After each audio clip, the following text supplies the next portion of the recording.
لیکن کشمیر کا تو دیکھیے نا، اس سے بھی گفت و شنید ہونی چاہیے، اس کا حل ہو نہ ہو الگ بات ہے، لیکن کوئی گفت و شنید تو کر لینا تاکہ ہمیں کوئی فیس سیور مل جائے۔ میں بار بار یہی کہتا رہا ہوں کہ اس کے بارے میں تھوڑی سی احتیاط کرنی پڑے گی، ہمیں امپیشنٹ نہیں ہونا پڑے گا، اور میں پھر وہی بات اپنی جو میرا مشورہ ہے اس کو دہراتا ہوں کہ ابھی جب نئی حکومت بن جائے بھارت میں، ابھی بھی آپ کے پاس وقت ہے، آپ صحیح لوگوں کو بلا کے ان سے مشورہ کیجئے، اپنی ایک پالیسی بنا لیجئے ابھی سے ہی کہ آپ نے کس طرح ہینڈل کرنا ہے بھارت کی نئی حکومت کو۔ نئی حکومت پرائم منسٹر مودی کی ہوگی، تو ہم نے کس طرح ڈیل کرنا ہے، ہماری باٹم لائنز کیا ہیں، ہم کہاں تک جا سکتے ہیں، کس قسم کا فارمولا ورک آؤٹ ہو سکتا ہے۔ نمسکار دوستو، سواگت ہے آپ سبھی کا ہمارے YouTube channel digital regimens S D میں۔ جیسا کہ آپ کو پتا ہے، ہم آپ کے لیے ایک سے ایک لیٹسٹ نیوز لے کر آتے رہتے ہیں۔ ویسے ہی ایک لیٹسٹ نیوز کے ساتھ ہم پھر سے حاضر ہوئے آپ کے سامنے، لیکن اس سے پہلے اگر آپ نے ہمارے چینل کو ابھی تک سبسکرائب نہیں کیا ہے تو ہمارے چینل کو سبسکرائب کر لیجئے، اور یہی نیوز اگر آپ فیس بک پر دیکھ رہے ہیں تو ہمارے پیج کو فالو کر لیجئے۔ تو دوستو، آپ کو پتا ہے انڈیا کے اندر چناؤ آنے والے ہیں، اور جیسے ہی انڈیا میں چناؤ ہوتے ہیں تو پاکستان کو بھونکنے کی عادت ہے، وہ بھونکنا شروع کر دیتا ہے۔ ان کو پتا ہے مودی جی آئیں گے تو ان کو پھر سے بیک فٹ پر لے جائیں گے، جیسے انہوں نے 2014 میں بولا تھا کہ پاکستان کو ناکوچنے چبوائیں گے، تو انہوں نے ایسا کر دیا، ان کو پورے وشو کے اندر بھکاری گھوشت کر دیا ہے۔ آج وہ کٹورا لے کر در در گھومتے پھر رہے ہیں، لیکن ان کو کوئی بھی قرضہ سوائے ایک IMF کی اور کوئی قرضہ نہیں دے رہا ہے، اور IMF بھی جب قرضہ دے رہا ہے تو ان کو اپنی ہی شرطوں پر قرضہ دے رہا ہے، اور پاکستان ہے جو قرضہ لے رہا ہے وہ اسی قرضے سے اپنے پیسے واپس دے رہا ہے، قسطیں واپس کر رہا ہے۔ تو پاکستان کے حالات آپ کو پتہ ہی ہے، دن پرتی دن کتنے ڈاؤن ہوتے جا رہے ہیں، مہنگائیاں وہاں پہ آسمان چھو رہی ہے، پیٹرول وہاں پہ 350 روپے لیٹر ہو گیا ہے، آٹے کے لیے تو ان کو در در بھٹکنا ہی پڑ رہا ہے، مہنگائیاں بہت زیادہ ہو گئی ہے، لیکن ان کو بس اپنا دکھاوا دکھانا ہوتا ہے کہ ہم پاکستان ایک دیش ہیں، لیکن دیش میں کچھ بچا نہیں ہے، سارا کا سارا دیش گروی پڑا ہے۔ اور وہاں کا پتہ ہی ہے آپ کو، آرمی کیسی ہے، آرمی کے بھروسے ان کی سرکار چلتی ہے، اور سرکار کے بھروسے آرمی چلتی ہے، اور زیادہ وہاں پہ کچھ بچا نہیں ہے۔ وہاں کے جتنے بھی نیتا ہیں سال 2 سال میں آتے ہیں اور اپنا سارا پیسہ سمیٹ کے امریکہ، آسٹریلیا، کہیں پہ بھی سیٹل ہونا ہوتا ہے وہاں پہ بھاگ جاتے ہیں۔ تو اسی کو لے کر آج کی ویڈیو آپ کو لے کر آئے ہیں ہم آپ کے سامنے۔ آپ کو ویڈیو اچھی لگے تو آپ اس کو لائک شیئر ضرور کرنا دوستو، اور ہمارا بیل آئیکن بھی آپ ضرور دبا لینا تاکہ آپ کو یہ ویڈیو جلدی سے جلدی آپ کے پاس پہنچ سکے۔ اور چلیے زیادہ لیٹ نہ کرتے ہوئے ویڈیو تو سٹارٹ۔ پہلے بات کیوں نہ کریں ناظرین، ذرا کر لیتے ہیں جو وزیر اعظم نریندر مودی نے پیغام بھیجوایا ہے ہمارے نو منتخب وزیر اعظم شہباز شریف کو۔ اچھا، اس پہ میں پہلے بھی ڈیسائفر بات کر چکا ہوں، اور میں نے آپ سے یہی کہا تھا کہ جو ہے، کیونکہ انتخابات آنے والے ہیں بھارت میں اپریل اور مئی کے مہینے میں، تو جو پیغام ہوگا وہ بس اسی قسم کا ہوگا، کیونکہ اس میں زیادہ گرمجوشی نہیں ہوگی، کیونکہ ابھی تک انہوں نے، جب تک انتخابات نہیں ہو جاتے بھارت میں، پرائم منسٹر مودی نے اپنی ایک جو رکھنی ہے کہ جی ہم بڑے سختی کے ساتھ پیش آنے والے ہیں پاکستان کے ساتھ، تو یہ جو گنگ ہو پالیسی ہے، it pays off in elections in India, تو وہ انہوں نے ایک رکھی ہوئی ہے اپنی ایک کہ جی تو اور یہ اس جو میسج ان کا آیا ہے بہت ہی مختصر میسج ہے۔ Congratulations to PM Shahbaz on being sworn in as the Prime Minister of Pakistan۔ بس یہی ایک سینٹنس ہے، اور یہ میسج انہوں نے دیا ہے۔ اگر آپ دیکھیے تو پچھلے سال جب شہباز شریف صاحب وزیر اعظم بنے تھے، پچھلے سال نہیں بلکہ 2022 میں، اپریل 2022 میں، ان کا جو اس وقت کا جو میسج تھا، وہ اگر آپ دیکھیے تو اس میں وہ کافی طویل تھا، اور وہ پرانے جو میسیجز ہیں اسی کے حوالے سے تھا۔ اس میں انہوں نے کہا تھا کہ مبارکباد دینے کے بعد، یہ 11 اپریل 2022 کا میسج ہے، یہ بھی شہباز شریف صاحب کو تھا۔ اس میں انہوں نے کہا کہ بھارت یہ خواہش رکھتا ہے کہ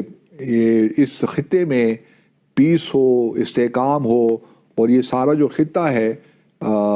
دہشت گردی سے پاک ہو، اور تاکہ ہم لوگوں کی جو ہے فلاح و بہبود پہ کام کر سکیں۔ مطلب یہی تھا کہ جی پاکستان ذمہ دار ہے، تمام جتنی بھی دہشت گردی اس خطے میں ہو رہی ہے وہ پاکستان براہ راست اس کا ذمہ دار ہے۔ لیکن اس بار بالکل سادہ سا ایک سینٹنس والا، ایک جملے کا انہوں نے میسج بھجوایا ہے، اور نہ دہشت گردی کی بات کی ہے، نہ وائلنس کی بات کی، اور یہ متوقع تھا کہ اس قسم کا میسج آئے گا، کیونکہ بعض لوگوں کا خیال تھا کہ جی کوئی سائن لیٹر آئے گا، جو پہلے آتے رہے ہیں نواز شریف صاحب کو بھی سائنڈ مبارکباد کو خطوط لکھتے رہے ہیں، لیکن اس بار تھوڑا سا اس بار انہوں نے چونکہ الیکشنز بہت قریب آ گئے ہیں بھارت کے، تو انہوں نے یہی سمجھا۔ لیکن ساتھ ساتھ میں آپ کو یہ بتاتا چلوں کہ مجھے یوں لگتا ہے، کیونکہ میں پچھلے ہفتے وزارت خارجہ کے جو ترجمان ہیں ان کا ایک بیان دیکھ رہا تھا، ایک سوال کے جواب میں انہوں نے کہا کہ جی ہم چاہیں گے کہ بھارت کے ساتھ بات چیت سے مسائل حل ہوں اور کشمیر جو ہے اس کا مسئلہ بھی حل ہونا چاہیے۔ تو اس سے مجھے یہ لگتا ہے کہ ہماری پوزیشن جو پچھلی حکومت میں تھی اور فار دیٹ میٹر شہباز شریف صاحب نے بھی جو پچھلی پی ڈی ایم کی حکومت میں تھی جو پوزیشن تھی وہ یہی تھی کہ جب پہلے بھارت سارے اقدامات جو اس نے مقبوضہ جموں اور کشمیر کے حوالے سے لیے ان کو واپس لے، تب ہم بھارت کے ساتھ انگیج کریں گے۔ لیکن اب مجھے لگتا ہے کہ ہماری نیوانسز میں تھوڑی بہت تبدیلی آئی ہے۔ اب ہم یہ کہہ رہے ہیں کہ جی ہم بات چیت کر لیں گے، ہم اپنے جو سفارتی تعلقات ہیں ان کو اپ گریڈ بھی کر دیں گے، لیکن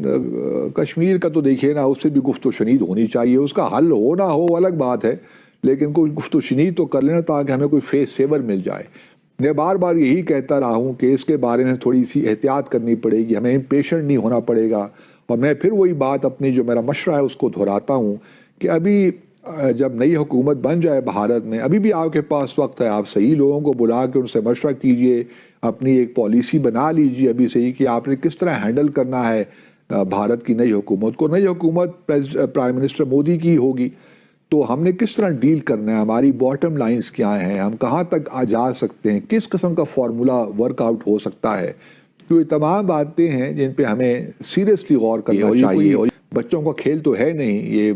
ملینز اینڈ ملینز جو کشمیریز ہیں ان کا معاملہ ہے، تو یہ اس کو ذرا سیریسلی ہمیں لینا پڑے گا، اور یہ توقعات چھوڑ دیں کہ بار بار وہی کام کرنے سے ہم مختلف نتائج اخذ کر سکتے ہیں، ایسا کہیں دنیا میں نہیں ہوتا۔ تو تھوڑی سی احتیاط لازم ہے، کیونکہ دیکھیے ابھی پرائم منسٹر مودی سری نگر بھی گئے تھے، اس سے 2 ہفتے پہلے وہ جموں میں تھے، چونکہ اب لوک سبھا کے انتخابات آ رہے ہیں اور جو مقبوضہ جموں اور کشمیر ہے اس کی 5 سیٹیں ہیں لوک سبھا کی، 2 جموں ریجن کی ہیں اور 2 سری نگر کی، 3 سری نگر کی، تو یہ 5 سیٹیں ہیں۔ اور اس کے لیے اب سری نگر آئے ہیں تو کہا یہی جاتا تھا کہ جی 1 لاکھ کا مجمع ہوگا اور بڑا زبردست، اور ابھی جو ہم پڑھ رہے ہیں جی بڑا زبردست ویلکم ملا، بی جے پی تو یہی کہہ رہی ہے، اور لوگوں نے بڑا بابلا ان کا زبردست والہانہ استقبال کیا۔ تو پہلے میں ذرا سناتا ہوں آپ کو کہ پرائم منسٹر مودی نے ایک انٹرسٹنگ بات کی ہے، پہلے وہ سن لیتے ہیں، اس کے بعد پھر آ کر بات کرتے ہیں۔ جموں کشمیر کی عوام یہ سچائی جان چکی ہے کہ ان کو گمراہ کیا گیا تھا، کچھ پریواروں کے فائدے کے لیے جموں کشمیر کو جنجیروں میں جکڑ دیا گیا تھا۔ آج 370 نہیں ہے، اس لیے جموں کشمیر کے یواؤں کی پرتیبھا کا پورا سمان ہو رہا ہے، انہیں نئے اوسر مل رہے ہیں۔ آج یہاں سب کے لیے سمان ادھیکار بھی ہے، سمان اوسر بھی ہے۔ وزیر اعظم مودی بھارت کا سوچ رہے ہیں اور اپنے نقطہ نظر سے جو بات کر رہے ہیں ٹھیک ہی کر رہے ہیں۔ اب اگر مودی صاحب یہ بات کرتے ہیں کہ جی دیکھیے 370 سے پہلے حالات بہت خراب تھے اور گمراہ کیا گیا تھا کشمیریوں کو، اس لیے وہ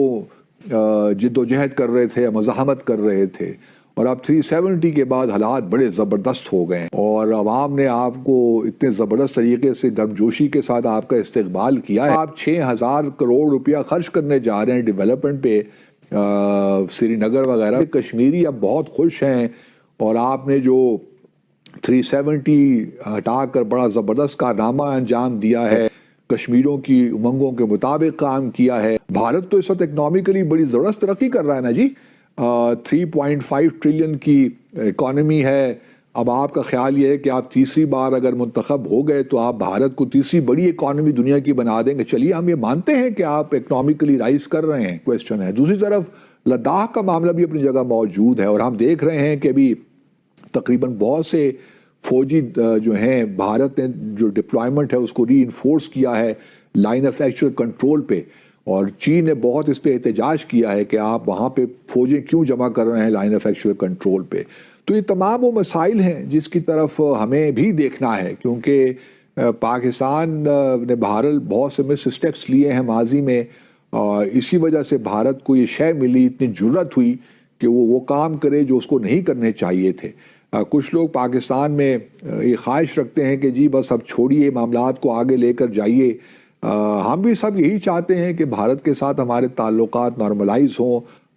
جو گلوبلائزیشن کی وجہ سے یہاں پہ اپرچونٹیز بنی پیدا ہوئی ہیں، خاص طور پہ ریجنل انٹرڈیپینڈنس کی بات کریں، ریجنل کنیکٹیویٹی کی بات کریں. اب ہمارے ہاں چونکہ حکومت تبدیل ہوئی ہے تو میں دیکھ رہا تھا کہ وہی چہرے دوبارہ وزارت خارجہ میں، وہی لوگ، وہی گھسی پٹی باتیں، کوئی کریٹیویٹی نہیں، کوئی نئی سوچ نہیں ہے کس طرح ہم نے آگے بڑھنا ہے. دیکھیے سفارتکاری میں سب سے بڑا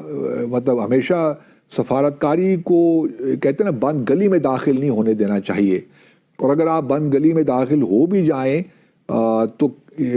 کہیں ایسا رہنا چاہیے کہ کہیں نہ کہیں کوئی معلوم آپ کو ہو کہ راستہ باہر نکلنے کا کہاں. تو دیکھا دوستو آپ نے کیسے پاکستانی اینکر رو رو کر بتا رہے ہیں کہ مودی جی آ رہے ہیں، مودی جی آ رہے ہیں، لیکن کل کو ان کا خوشی کا ٹھکانہ بھی نہیں رہے گا، کیونکہ مودی جی آئیں گے تو ان کو تھوڑی بہت بھیک ملنے کی کہیں نہ کہیں آس بچی رہے گی. تو ایسی ہی روچک ویڈیو ہم آپ کے لیے ہمیشہ لے کر آتے رہتے ہیں دوستو. آپ کمنٹ کر کے بھی ضرور بتایا کریے کہ آپ کو ہماری ویڈیو کیسی لگتی ہے، اور اس کو زیادہ سے زیادہ شیئر کریے تاکہ اس سے ہمیں بھی تھوڑا اور آتم وشواس ملتا ہے. دوستو آپ کا ساتھ ہمارے لیے بہت ضروری ہے. تو ایسی ہی ایک نئی اور لیٹسٹ ویڈیو کے ساتھ ہم جلدی پھر دوبارہ ملیں گے. تب تک کے لیے جے ہند، جے بھارت، وندے ماترم.